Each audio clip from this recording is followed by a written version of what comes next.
शहर के पुराने हिस्से में एक बड़ा सा मकान था। उस मकान की मालकिन थी सविता देवी। सविता देवी स्वभाव से सीधी साधी, मेहनती और अनुशासन पसंद महिला थीं। उनके पति का देहांत कई साल पहले हो चुका था और अब वो अपने 2 बच्चों आरव और रिया के साथ रहती थीं। घर बड़ा था, इसलिए उन्हें एक नौकरानी की जरूरत थी। काफी खोजबीन के बाद एक दिन एक महिला काम मांगने आई। उसका नाम था कमला। वो देखने में तो बहुत साधारण थी, लेकिन बातों में बड़ी मीठी थी। मालकिन, मैं बहुत मेहनती हूँ, आप एक बार मौका दे दीजिए, उसने हाथ जोड़कर कहा। सविता देवी को उस पर दया आ गई। उन्होंने सोचा, गरीब लग रही है, काम भी सीख जाएगी। उन्होंने उसे काम पर रख लिया। शुरुआत के दिन पहले 2-3 दिन कमला समय पर आती, झाड़ू पोछा करती, बर्तन मांजती और फिर चली जाती। सविता देवी को लगा कि उन्होंने सही निर्णय लिया है, लेकिन चौथे दिन से ही कमला के असली रंग दिखने लगे। वो देर से आने लगी। कभी कहती, मालकिन रास्ते में ट्रैफिक था, कभी कहती बच्चा बीमार था, कभी कहती पैर में दर्द था। शुरू में सविता देवी ने उसकी बातें मान ली, लेकिन धीरे धीरे उन्होंने देखा कि काम भी अधूरा होने लगा है। झाड़ू ठीक से नहीं लगती, बर्तन ठीक से साफ नहीं होते और कपड़े भी ठीक से नहीं धुलते। एक दिन रिया ने शिकायत की, माँ, मेरे स्कूल की यूनिफॉर्म ठीक से नहीं धुली, उस पर दाग रह गया है। सविता देवी ने देखा तो सचमुच दाग था।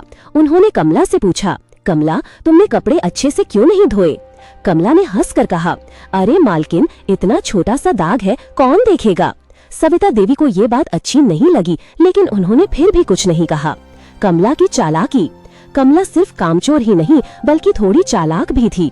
वो काम के समय मोबाइल पर बात करती रहती, कभी पड़ोसन से गपशप, कभी फोन पर हंसी मजाक। काम आधा छोड़ देती और कहती, आज जल्दी जाना है।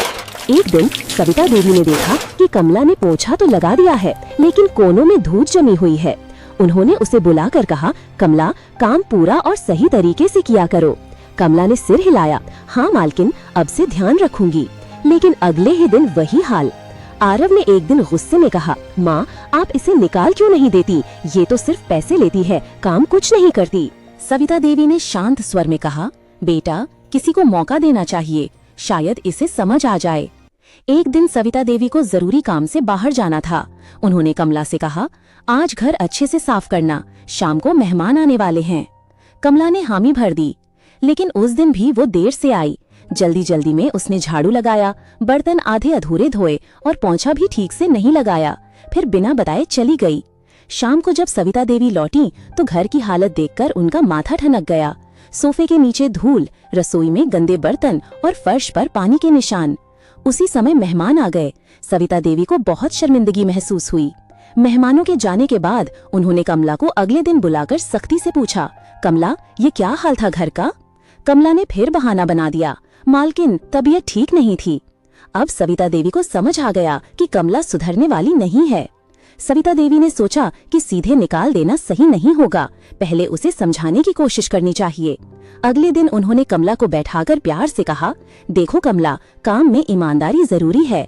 अगर तुम ठीक से काम करोगी तो मैं तुम्हारी तनख्वाह भी बढ़ा दूंगी। कमला की आंखें चमक उठी, सच मालकिन? हाँ, लेकिन शर्त है, काम पूरा और समय पर। कमला ने हामी भर दी। कुछ दिन तक सच में उसने थोड़ा सुधार दिखाया, समय पर आने लगी, काम भी थोड़ा ठीक से करने लगी। लेकिन ये बदलाव ज्यादा दिन नहीं चला। कुछ ही हफ्तों बाद वो फिर से पहले जैसी हो गई। एक दिन सविता देवी ने तय किया कि अब बहुत हो गया। उन्होंने कमला को बुलाया और कहा, कमला, मैं तुम्हें आखिरी मौका दे रही हूँ। अगर अब भी काम ठीक से नहीं किया तो मुझे मजबूरन तुम्हें हटाना पड़ेगा। कमला ने सिर झुका लिया, लेकिन उसके चेहरे पर गंभीरता नहीं थी। अगले ही दिन वो फिर देर से आई और काम आधा छोड़कर चली गई। इस बार सविता देवी ने उसे साफ शब्दों में कहा, कमला, तुम मेहनत नहीं करना चाहती, मैं तुम्हें और मौका नहीं दे सकती।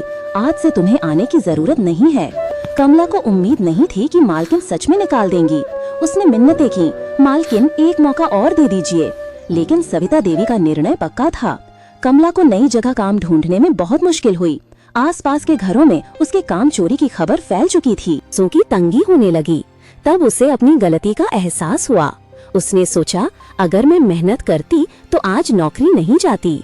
उधर सविता देवी ने नई नौकरानी रख ली, जिसका नाम था सरिता। सरिता मेहनती और ईमानदार थी।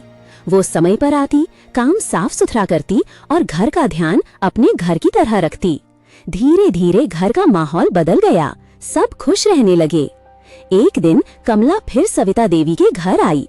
इस बार उसके चेहरे पर घमंड नहीं बल्कि पछतावा था। मालकिन, मुझे अपनी गलती का एहसास हो गया है। मैंने काम को हल्के में लिया।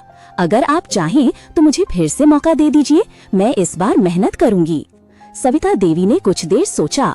उन्होंने कहा, कमला, मैं तुम्हें अपने घर में तो काम नहीं दे सकती क्योंकि मैंने नई नौकरानी रख ली है, लेकिन मैं तुम्हें एक सलाह दे सकती हूँ। जहाँ भी काम मिले ईमानदारी से करना, तभी जीवन सुधरेगा। कमला ने सिर झुका लिया। उसने धन्यवाद कहा और चली गई।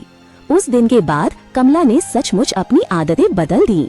उसे एक और घर में काम मिला। इस बार उसने समय पर आना शुरू किया, काम पूरे मन से करना शुरू किया। धीरे धीरे उसकी छवि बदल गई।